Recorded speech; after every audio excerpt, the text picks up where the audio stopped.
He has criticized Kyiv Mayor Vitaly Klitschko for doing what he said was a poor job, setting up emergency shelters to help those without power and heat. This is as Ukrainian authorities are working to gradually restore power, aided by the reconnection of the country's 4 nuclear plants, as more than 6 million households are hit by power cuts. As the Russia-Ukraine war enters its 276th day, we'll take a look at the main developments. Russia's latest shelling of the southern Ukrainian city of Kherson has killed 15 civilians. The war's first winter will now test whether Ukraine can press on with its campaign to recapture territory or whether Russia's commanders can halt Kyiv's momentum. Russian airstrikes in recent weeks have brought Ukraine's energy infrastructure to its knees as winter approaches and temperatures near freezing, spurring fears of a health crisis and a further exodus. President Volodymyr Zelenskyy said more than 6 million households in the country were still affected by power cuts. Moscow insists that it is targeting only military-linked infrastructure. Meanwhile, Russian President Vladimir Putin has met mothers of soldiers fighting in Ukraine, assuring those whose children had been killed that he and Russia's elites share the pain. Britain's foreign minister announced new aid for Ukraine, including new ambulances and support for victims of sexual violence by Russian soldiers. A meeting of European Union government representatives scheduled for Friday evening to discuss a group of 7 proposals to cap Russian seaborne oil prices was cancelled. NATO's Secretary General Jens Stoltenberg said the Western military alliance would not back down on its support for Kyiv. And joining us to discuss the latest update from Ukraine is a global affairs analyst, Kunle Falowo. Thank you so much for joining us on World Now. Half of Ukraine's energy infrastructure is either damaged or destroyed, and it's already having knock-on effects on the health system and on people's health. What's your reading of the conditions the Ukrainians are finding themselves? Thanks for having me. So it's a very difficult situation at this time of the war. It's pretty precarious, I must say, and this is very calculated by the Russian side.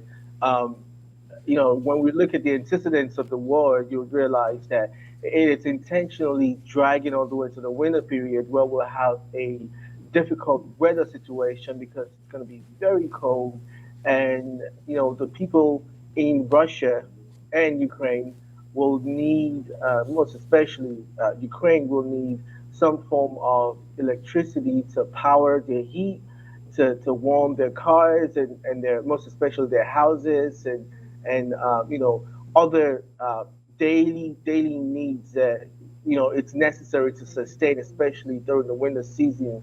And it's a deliberate effort by the Russian side to push this war to a position where the Ukrainian side will be at a disadvantage. And it's going very bad for the Ukrainians right now as a result of the devastating infrastructure decay orchestrated by the Russian side, intentionally trying to wane the spirits of the Ukrainian side. But as it is, it's still ongoing, but I believe that some of the structures are now coming back to life, and but this is not even over yet. Yeah, well, there have actually been several rounds of similar waves of missile strikes, basically designed to cripple Ukraine's power infrastructure to plunge the country into darkness. Do you think Russia is succeeding in breaking the will of the Ukrainian people? We must give credit to the Ukrainian side for holding off the Russian side up to this moment. If we go back to how it started, a lot of people didn't even think the Ukrainian side stood a chance against the Russian. We're talking about a powerhouse for nuclear weapons and nuclear warheads, and we're looking at a very rich country. They have more people to execute this war and more resources to try and dampen the spirits of the Ukrainian side. But the Ukrainian side has been holding off for more than 8 months now, and again, we commend them, and we also want to commend the European side, especially the NATO and Western democracy, for helping out and trying to make sure that the Ukrainian side are not at its advantage. Well, the WHO actually documented more than 700 attacks on health infrastructure since the Russian invasion began in late February. But the Ukrainians are likely to face unique health challenges, including that of respiratory infections.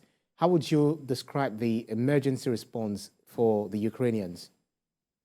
The emergency response humanitarian crisis is far, far alarming. It's a time of war, and these things are inevitable. We tend to see more of humanitarian crisis and health crisis and all kinds of losses, you know, on both sides, I would say. And it's going, but it's something that the Western allies have already acknowledged, and they're helping out as much as they can.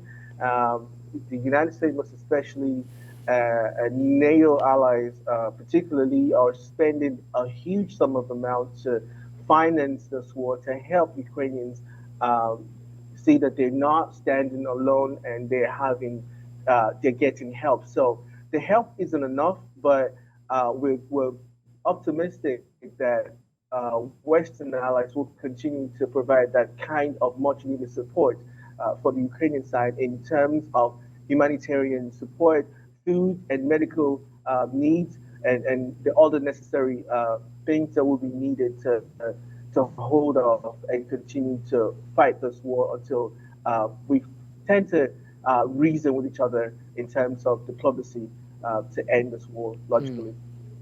Yeah, I mean, like, for instance, 17,000 HIV patients in Donetsk who may soon run out of critical antiretroviral drugs that help them alive, help keep them alive, rather. With the fact that much of Donetsk is under Russian control, how imperative would creating a humanitarian health corridor into all the newly regained and occupied areas is? Well, there's still a chance for diplomacy and diplomatic talks on both sides. The United States personnel and officials are saying that the doors are open. France President Macron is also saying that the doors are open for diplomacy, negotiations, and discussions. Let's cast our mind back a bit. A couple of months ago, when we had the Black Sea and the wheat coming from Ukraine, and they were able to broker a deal between Russia and Ukraine to allow for wheat and farm produce to get out of Ukraine and get exported to other countries. Now, these are workable, these are practical things that it's up in the table, and we could achieve. And also, we're looking at other international countries going in it to have this negotiation, especially when it comes to humanitarian efforts and humanitarian needs. And we believe that they'll continue to have that conversation. Right. Global Affairs Analyst Kunle Falowo, thank you so much for your keenness of insight on this issue. Thank you. My pleasure. Thank you.